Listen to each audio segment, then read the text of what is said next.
I always believed I was going to get out of this within 2 weeks. I had no idea it would drag on for 7 months and 4 days. I had to carve out a life of living in my car, which I had no experience previously.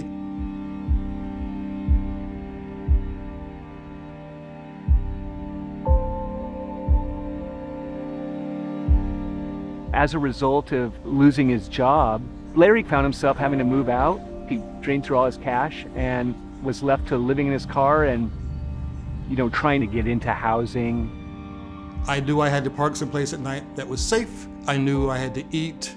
I knew I had to exercise and not be cramped up in the car. But I was still looking for work and housing, so I stayed clean, of course, by showering in a city facility every day of the week.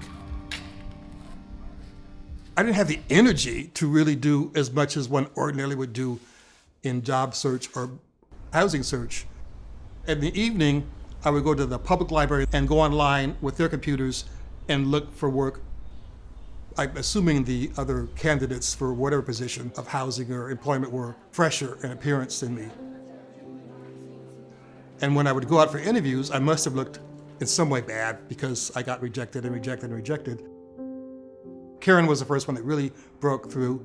She interviewed me to figure out where I was and fill out my pluses and minuses. Larry is a good example of how neighbors get served. At St. Vincent de Paul, we call clients neighbors because they are our neighbors. Trying to connect people to different resources and systems, so we help assist people with either finding shelter or getting more affordable housing, whether it's employment or education to get better employment.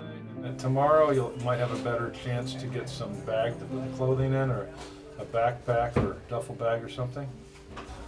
Okay? Thank you. Yeah, have a great day. I came out and met him at his place of employment. What was different is that he's really living in his car and working.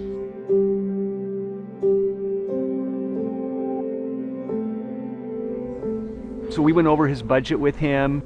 We understood what the gap was. He doesn't have any resources. He's trying to get into housing, and with all those needs, St. Vincent de Paul aids in that.